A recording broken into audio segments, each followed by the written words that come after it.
In this final segment with Barbara McGinnis, elder law attorney, I want to talk about wills and I guess what can wills not do for you?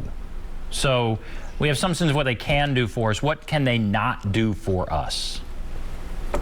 Well, believe it or not, a will cannot avoid probate. A will is designed to be probated. And what probate is a court-supervised estate administration, distribution of your assets, dealing with any creditors.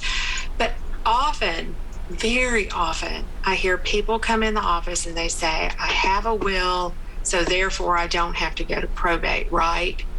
Wrong. A will is only an expression of your desires until it goes to court and is validated as your true last will and testament. So a will is not going to avoid probate for you. That didn't surprise you, though, did it? Well, maybe. I mean, but my sense is, well, who cares? I mean, why is probate so bad? Why do you want to avoid probate? It goes kind of quickly, doesn't it? Well, in Tennessee, there is a 4-month creditor period, so every probate case from the time it's opened is guaranteed to last at least 4 months. Customarily, I would expect 6 months to a year that probate would be open. It's not terribly expensive. We're talking a few $1,000s to do probate, and attorney fees, a few $100s in court fees. It's mostly the hassle factor and the fact that with just a little bit of effort and work, you can actually avoid your family having to go through the probate process.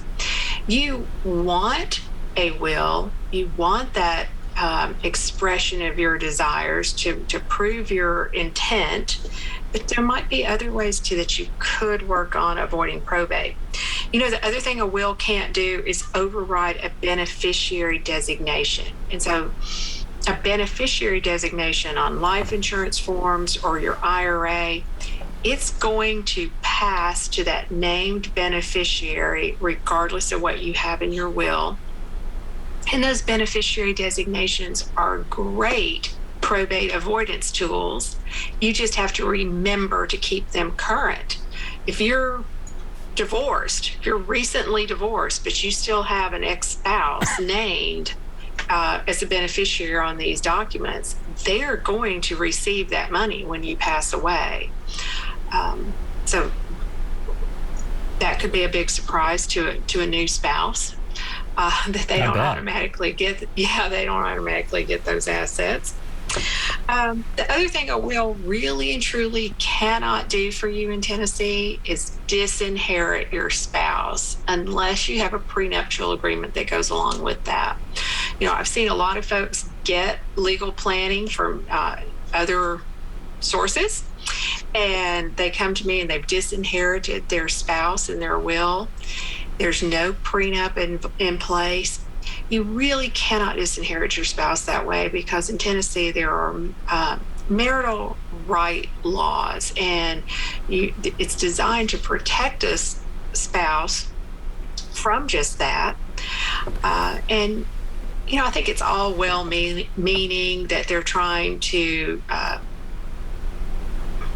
you know, maybe the spouse is on TennCare in a nursing home. They don't want them to. There's a way to do that, and then there's a way not to do that.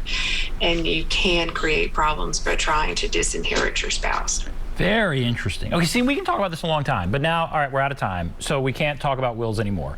But next time you come on, I want to talk more about wills. I like that. Wills and trusts and all that. That's always interesting to me. But thank you, yes. Barbara McGinnis. Thank you. Thank you for coming on. We will take a break. I will come back, wrap everything up right after this.